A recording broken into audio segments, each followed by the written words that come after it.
Magandang umaga mga bata. Magandang umaga po, Binibini. Ako si Binibining Meryl Arana Palisa, ang inyong guro sa sining. Bago magsimula ang lahat, maaari bang tumayo ang lahat at manalangin? Opo, Binibini. Joanna, maaari bang ikaw ang ating siyang maging leader sa panalangin? Opo, Binibini. Salamat! Sa ngalan ng Ama, ng Anak, ng Espiritu Santo. Amen. Patnubayan niyo po kami at gabayan na mas may marami kaming matutunan sa aralin na ituturo ng aming guro ngayong araw. Bigyan niyo rin po ng basbas ang aming guro na sana ay maitalakan niya ng maayos ang aralin namin palagi. Iyon lamang po. Salamat. Amen. Salamat, Joanna. Mga bata, lahat ba ay nag-almusal na? Opo, Binibini. Mabuti! Nabusog ba ang lahat? Opo, Binibini. Bago magsimula ang ating aralin, may nais akong ipakita.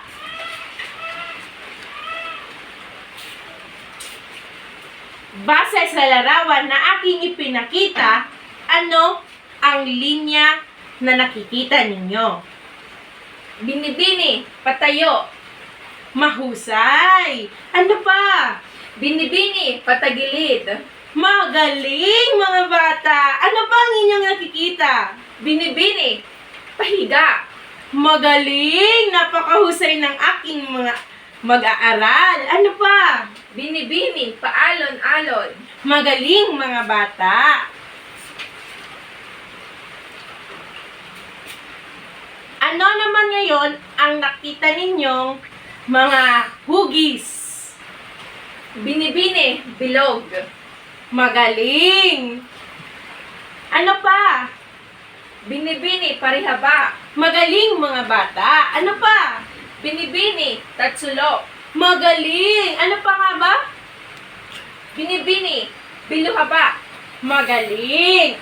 Ngayon, ano naman na mga tekstura ang inyong nakikita sa larawang aking ipinakita? Binibini, makinis. Magaling! Ano pa? Binibini, malambot. Magaling! Ano pa? Binibini, matigas. Magaling, mga bata! Palakpakan ang inyong mga sarili! Oh, mga bata! Ang mga sining ay nasa ating kapaligiran lamang. At ito ay nilikha ng iba't ibang mga tao. Maaari kang makalikha ng sining sa pamamagitan ng pagguguhit. Ang sining ay binubuo ng linya, hugis, at tekstura. So, ang mga linya ay binubuo o nabubuo sa pamamagitan ng pagdudugtong-dugtong ng mga tuldok. Ito ay Tuwid. tama. Ano pa? Kurbada. Tama. Ano pa? Makapal. Magaling, bata. Ano pa? Manipis. Palakpakan! Ngayon, dumako naman tayo sa hugis. Ang hugis ay nabubuo kapag ang dulo ng linya ay pinagtagpo. Ito ay isang tuloy-tuloy na guhit na walang butas na bahagi. So, halimbawa ng mga hugis ay Bilog. tama. Biluhaba. Tama. Ito, Parisukat. ito naman, Bituin. bituin. Pwede natin itong makita sa langit. Tama, mga bata? Parihaba. Magaling. Ito naman. Puso. Magaling, mga bata. Dumako tayo sa tekstura. Mahalaga ang pandama upang malaman ang tekstura ng bagay. Maaari itong makinis, magaspang, malambot, at matigas. Sa pamamagitan ng patoy na linya at hugis na ginagamit dito.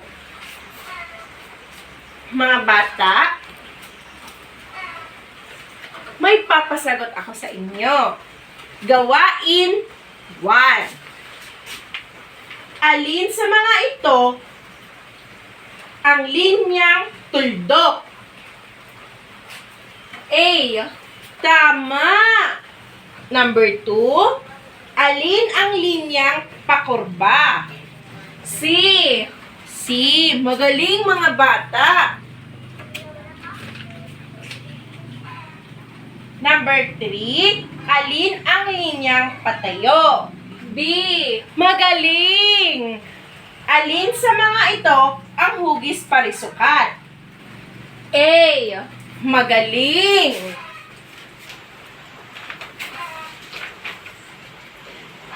Ang pinakahuli, alin ang hugis tatsulok? C.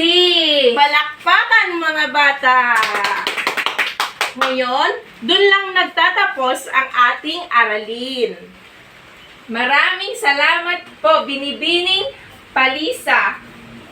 Palakpakan! Stop mo na.